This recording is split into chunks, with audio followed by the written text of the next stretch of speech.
সমুদ্ৰ পৃষ্ঠৰ ৫,০৭১ মিটাৰ উচ্চতাত চলা এখন ৰেল।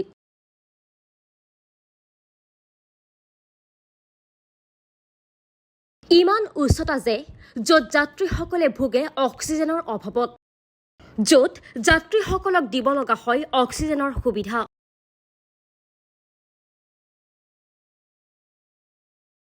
উৰাজাহাজৰ দৰেই যাত্ৰীসকল বহা আসনৰ ওপৰত আছে অক্সিজেন মাস্কৰ ব্যৱস্থা।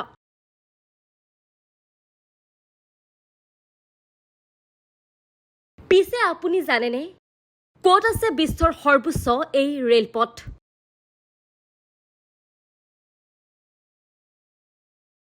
ৰেল পৰিবহণ কেৱল ভাৰততে নহয়, সমগ্ৰ বিশ্বতে এক প্ৰধান মাধ্যম হিচাপে পৰিগণিত হৈ আহিছে।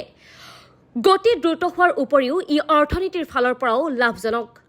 ৰেলপথৰ এক বিশেষত্ব হ'ল ই দুৰ্গম স্থানতো উপলব্ধ। বিশ্বজুৰি ৰেলৰ আছে এক সুকীয়া ইতিহাস।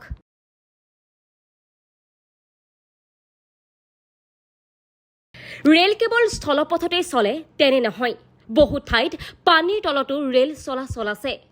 কেৱল সিমানেই নহয়, বহু ঠাইত সমুদ্ৰ পৃষ্ঠৰ পৰা হাজাৰ হাজাৰ মিটাৰ উচ্চতাতো ৰেলৰ চলাচল দেখা যায়।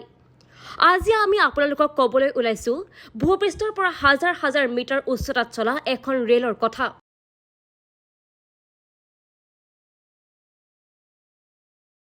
পিছে আপুনি জানেনে ক'ত আছে এই ৰেলপথ? বিশ্বৰ সৰ্বোচ্চ ৰেলপথ আছে ভাৰতৰ চুবুৰীয়া ৰাষ্ট্ৰ চীনত। এই ৰেলপথৰ নাম কিংহাই তিব্বত ৰেলৱে। এই ৰেলপথটো সৰ্বোচ্চ উচ্চতাত নিৰ্মাণ কৰা হৈছে। ৰেলপথটোৱে গোলমুণ্ডক আৰু তিব্বতৰ ৰাজধানী লাছাৰ সৈতে সংযুক্ত কৰিছে। এই ৰেলপথ সমুদ্ৰ পৃষ্ঠৰ পৰা ৪,০০০ মিটাৰতকৈও অধিক উচ্চতাত আছে।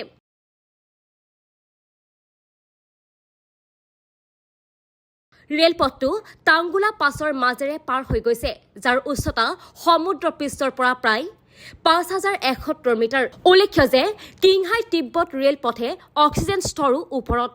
ফলত এৰোপ্লেনৰ দৰেই ৰেলৰ প্ৰতিখন আসনৰ ওপৰত যাত্ৰীসকলৰ বাবে অক্সিজেনৰ ব্যৱস্থা কৰা হয়। তদুপৰি ৰেলখনত চিকিৎসাৰ দলো উপস্থিত থাকে।